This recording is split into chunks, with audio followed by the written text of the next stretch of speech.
So friend, आज आपण सीताफळ रबडी बनवणार आहे। त्यासाठी मी इथे अर्धा लिटर दूध घेतलं आहे आणि ते पॅनमध्ये उकळायला ठेवलेलं आहे। छान फुल फॅट दूध घ्यायचं आहे आणि त्याला उकळवून घ्यायचं आहे घट्टसर येईपर्यंत। आपण याला 20 ते 25 मिनिटं ढवळून घेत राहायचं आहे मधामधा आणि याला रिड्यूस होऊ द्यायचं आहे अर्धा। अशा प्रकारे आपण 20 ते 25 मिनिटं हे दूध उकळून घेऊया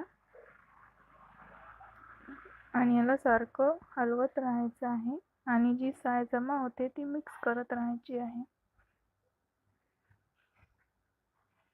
याला आपण 20 ते 25 मिनिटं उकळून घेऊया।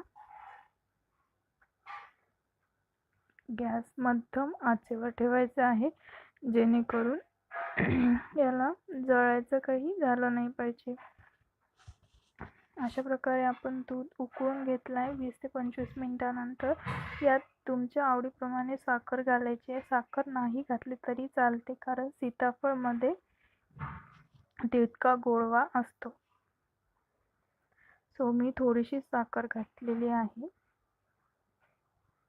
आणि त्यानंतर परत 15 मिनिटानंतर दूध आणखी थोडंसं आटलेलं आहे आपलं। आता आपण गॅस बंद करून ते थंड व्हायसाठी दूध ठेवूया। तोपर्यंत आपण हे सीताफळ आहे याला आपण पल्प काढून घ्यायचा आहे। त्यासाठी एक चाळणी आणि खाली वाटी किंवा वाटी घेऊन त्यावर आपण अशा प्रकारे सीताफळ क्रश करून घ्यायचं आहे आणि त्याचा पल्प खाली जमा करून घ्यायचा आहे।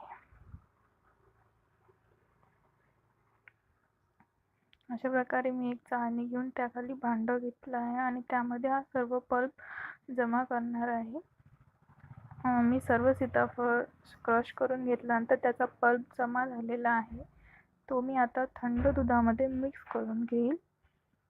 तर हा सर्व पल्प मी थंड दुधामध्ये मिक्स करून घेणार आहे अशा प्रकारे, आणि याला पूर्णपणे मिक्स करून घेऊन हे एका वेगळ्या भांड्यात काढून आपल्याला फ्रीजमध्ये 2 तास थंड व्हायला ठेवायचं आहे, कारण हे थंड खायला खूप छान वाटेल। तर आपण याला फ्रीजमध्ये 2 तास सेट व्हायला ठेवून देऊया। 2 तासानंतर अशा प्रकारे सीताफळ रबडी तयार झालेली आहे। धन्यवाद।